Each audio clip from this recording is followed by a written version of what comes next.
Hi friends, welcome to Saras Food Breeze. இன்னைக்கு நம்மளோட recipe சேமியா உப்மா. இந்த சேமியா உப்மா வந்து நம்ம எப்படி டேஸ்டியா செய்யலான்றதை இன்னைக்கு பார்க்கலாம்.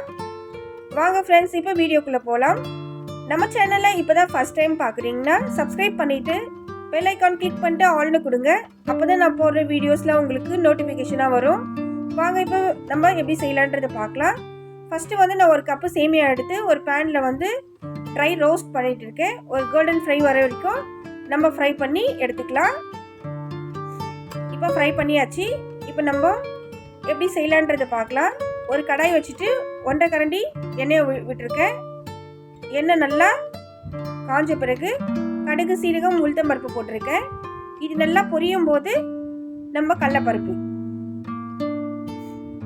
இந்த கடலைப்பருப்பு நல்லா பொரிஞ்ச பிறகு நம்ம ஒரு வெங்காயம் கட் பண்ணி வச்சுருக்கோம், அந்த வெங்காயமும் போட்டுடலாம்.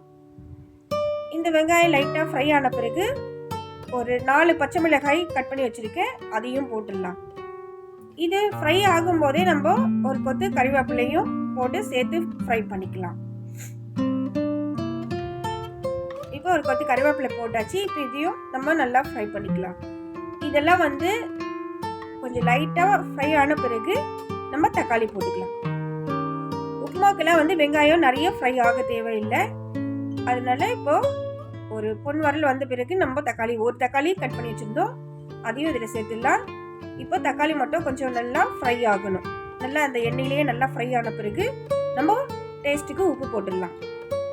இந்த சேமியா உப்புமாவுக்கு எவ்வளோ தேவையோ அவ்வளோ உப்பு போட்டுடலாம். இப்போ இது நல்லா ஃப்ரை ஆகணும். தக்காளி மட்டும் நல்லா மேஷ் ஆகிற அளவுக்கு நல்லா ஃப்ரை ஆன பிறகு நம்ம தண்ணி ஊற்றிடலாம். நான் வந்து சுடு தண்ணி எடுத்து வச்சுருக்கேன், அது ஊற்றிடலாம்.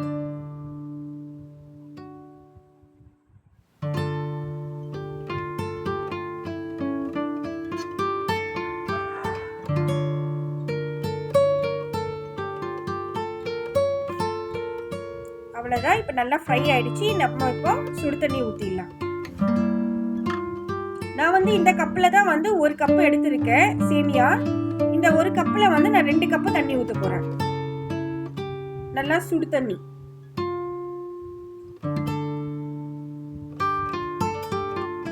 இப்போ நல்லா காஞ்ச தண்ணி ஊற்றியாச்சு.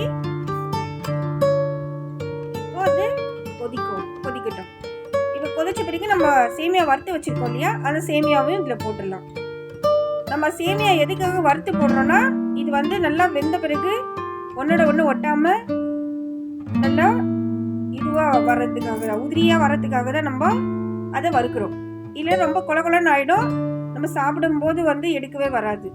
இப்போ பாருங்கள், நல்லா குக் ஆகிடுச்சு. இப்போ கொஞ்ச நேரம் கழித்து பார்த்தோம்னா நல்லா உதிரியாக வரும். செம்ம டேஸ்ட்டாக இருக்கும். நம்ம சட்னி கூட இல்லை சுகர் கூட இல்லை அப்படியே கூட சாப்பிடலாம். செம்ம டேஸ்ட்டாக இருக்கும். ஏன்னா தக்காளி போட்டிருக்கோம் இல்லையா, அதனால வந்து ரொம்ப டேஸ்டியாக இருக்கும். இந்த மாதிரி நீங்களும் செஞ்சு சாப்பிட்டு பாருங்கள், குழந்தைங்களுக்கும் நல்லா பிடிக்கும். இது வந்து ஒரு வாட்டி செஞ்சு பாருங்கள். அது பாருங்கள் எவ்வளோ உதிரியாக வருது. இந்த வீடியோ பிடிச்சிருந்தா லைக் பண்ணுங்கள், ஷேர் பண்ணுங்கள், சப்ஸ்கிரைப் பண்ணுங்கள். டாடா, பாய், see you.